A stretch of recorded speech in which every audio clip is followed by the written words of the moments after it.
Masih bersama kami di Newsroom Weekend, pemirsa. Saya kembali ke Pak Bestari. Segitu burukkah nilai Anies menurut oposisi? Tadi kalau Mas Adi mengatakan ya nilainya di tengah-tengah sebenarnya, B+ bahkan. Kalau saya kan bukan oposisi ya, tapi saya lebih penilai yang objektif. Ketika dulu saya banyak mengkritik Anies, saya paling depan mengalahkan yang lain semua dalam hal mengkritik Anies Baswedan. Tapi begitu kemudian kritik yang saya lakukan itu direalisasikan, maka dasar kritisi saya itu adalah tugas dan kewajiban saya, bukan kebencian atau hasrat politik tertentu baik, gitu loh. Saya ke Pak Gembong. Pak Gembong, tadi Pak Bestari mengatakan bahwa ini lebih ke pembiaran biar nantinya rapotnya jelek. Jadinya DPRD dianggap sengaja membiarkan Anies tidak merealisasikan janji kampanyenya.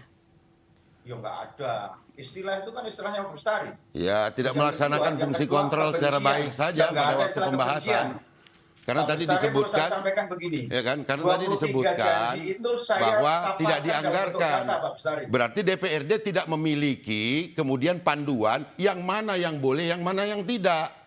Akhirnya hafal mati semua itu RPJMD. Saya kira itu. Baik, silakan Pak Gembong. Saya menyampaikan 23 itu dengan data. Kalau Pak Bestari menganggap penilaian yang dilakukan oleh fraksi PD Perjuangan salah, silahkan adu data.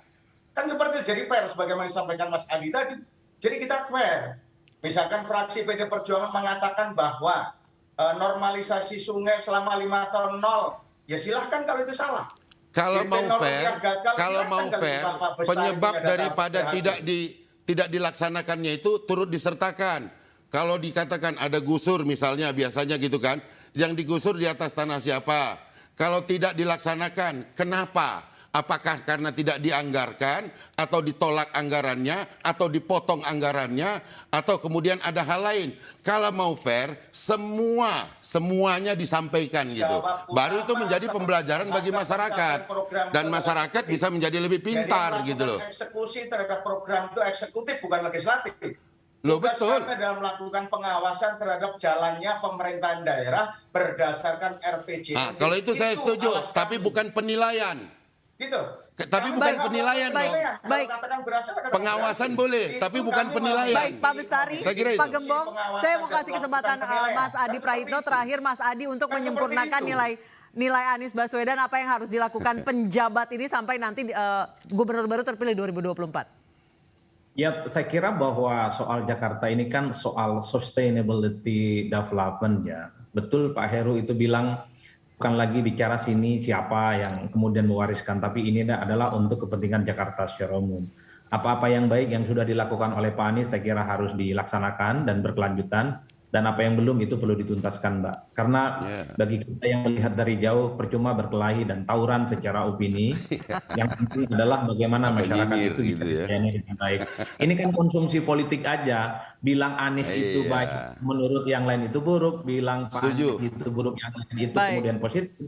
Jadinya klaim-klaim ini yang sebenarnya kemudian muncul. Bagi saya yang sebagai peneliti, sebagai dosen tentu ingin ada dokumen resmi yang bisa diterima, bisa dibaca tentang 5 tahun Pak Anies plus diskon selama COVID 2 tahun apa yang sudah dilakukan dan tidak dilakukan. Kan itu saja sebenarnya untuk memancing penelitian-penelitian yang lebih qualified. Karena kalau kita pakai persepsi umum tentu ini nggak akan berkesudahan. Harus ada tim independen, tim netral yang memang melakukan penelitian yang secara objektif yang nantinya akan disampaikan kepada publik. Tentu misalnya dengan variabel-variabel yang terukur, kenapa DP rumah itu tidak terrealisasi, betul misalnya apakah itu tidak dianggarkan atau misalnya bermasalah dengan DPRD, betulkah misalnya soal drainase vertikal itu karena misalnya Pak Anies itu digergaji karena misalnya tidak punya backing politik, padahal pada saat yang bersamaan ketika ada sidang interpelasi misalnya oleh PSI dan PDIP justru Pak Anies dapat dukungan mayoritas, tapi giliran yang lain kenapa tidak? Ini kan sebenarnya adalah hal-hal yang tidak mudah kita urai soal hitam dan putih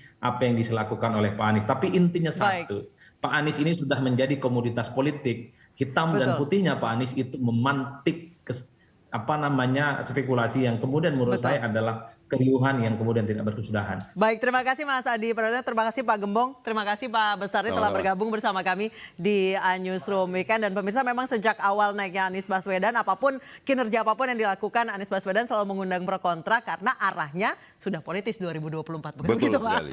Baik, pemirsa, tahun ini ajang kompetisi Wira Usaha Muda Mandiri 2022 kembali digelar. Daftarkan ide terbaik bisnis serta bisnis terbaik Anda di www.wmm.id. Mewakili teman-teman yang bertugas, saya Anissa Dasuki pamit. Terima kasih, sampai jumpa. Thank you, Pak.